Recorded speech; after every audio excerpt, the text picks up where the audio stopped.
we spoke about Spurs versus Brighton. So we're going to have a little look at the numbers of that game, please. Okay, we've got Spurs at -190, which could be a parlay piece, but the free hit -1 at -110 does look like it's very tasty indeed. But Brighton, off the back of a win last week at the Emirates, killed a few bets, especially one of my bankers. But at +550, no thank you. The draw at +335, I just can't see anything but the home side, because I think Tottenham maybe are on a par with Man City and Liverpool at the moment, just in current form with goals and togetherness. And the over 2.5 at -115, Marco here, that will probably prick up a few ears as well. Yeah, Brighton, I think we'll address them first, because I kind of ruined them letting my Arsenal selection down last week, like you. And I kind of sounded the alarm with the injuries to Partey and Tierney. But Brighton scored two pretty low quality opportunities in that match.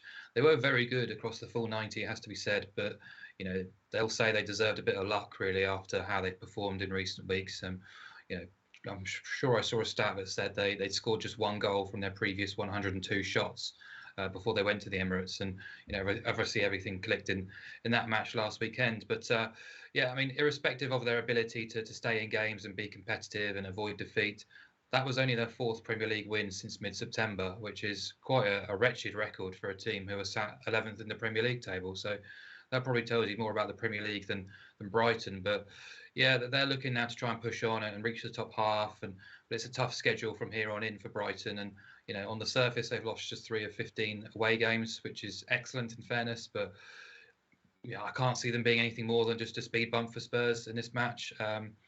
Tottenham in their current flow, can they stop them? I'm not sure. Kane and Son linking up wonderfully well last weekend. The addition of Kulusevski, we keep talking about the same things week after week because they keep impressing us week after week. And I did say that the only downside was those first halves against Newcastle and Villa. But compare it with the second halves, it's night and day really. They're so ruthless, so clinical, in fine form. Defensively, they have improved. The midfield's got better balance about it.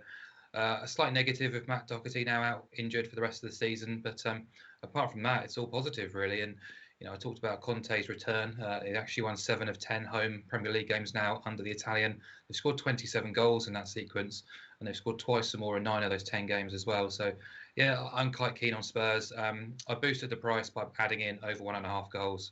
So Tottenham to win and over 1.5 comes in around -110, which I think is fair enough. Brighton away from home, we've seen over 1.5 goals in 13 of 15. They've conceded in 12 of those. We sort of associate a Brighton team of having a relatively resolute defence. Well, they've conceded in all bar 3 away. And Spurs home games average 3.2 goals, 13 of 15, also going over 1.5. I'm basically just excluding the 1-0 home win and backing Spurs to win by any other scoreline, which I think is a reasonable option considering we're now into sort of the middle of April and teams do start to slack off and loosen. I did some research earlier in the week on basically the months of the season which produce the most goals per game, and it definitely sort of takes a crescendo towards the end of the campaign. Late April and May, the goals per game increases quite dramatically. So hoping that is the case here too. Yeah, Stinch, a few massive pluses for me with this Spurs side is take away all the goals, take away the togetherness, is their mental and physical strength, because they went 1-0 up in the game last week against Villa very, very early on. But then Villa booted them off the park. And I mean, like, the pace of the game was Villa were on them. They were like leaving their foot in. They were like closing down in groups. And Tottenham just stood up and took it and matched them, and then in the end just ran away from them. I mean, this is a Spurs side that's got spine all of a sudden, because everyone says, oh, Spurs, soft underbelly.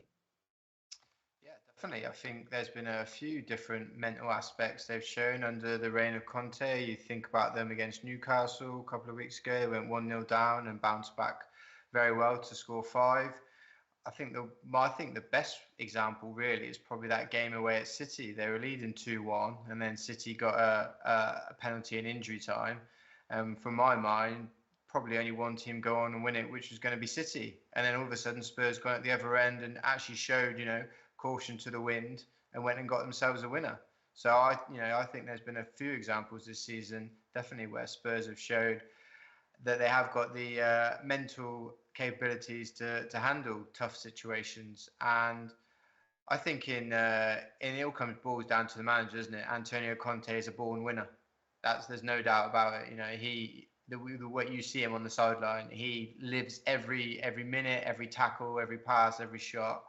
Even at sort of 3-1 and 4-1, he's still going mad if his team scores another goal after that. So, yeah, and when you've got the likes of Kane and Son, and Kulusevski's fitted in perfectly, hasn't he? And Bentancur, they do seem Bentancur like... has been the sleeping giant for me. Yeah, I mean, I question that. All of them. I question those signings because I wasn't sure that's what they necessarily needed, but shows that Conte knew exactly what he needed, and they've just been fantastic additions. So, yeah, I don't really like the Spurs price of them to win. I think it's a tad short, -190, but I don't think you're really giving up a lot with Mark's bet in particular, going from 190 to 110 just to say, well, Tottenham won't win 1-0 if they do win. I think that's more than worth the risk. They've played Brighton already twice this year. They beat them 2-0 away and they beat them 3-1 at home. So I don't think we should be suggesting anything different is gonna be on the cards this weekend. Okay, before we put up the official picks, can I just have a quick last look at the prices, please? Because I just wanted to see, and our thoughts, whether we think that Brighton will score. Because obviously Villa didn't score last week, but Brighton not to score is just a +110, which tells you you're better off looking elsewhere. I think Spurs team total at -150.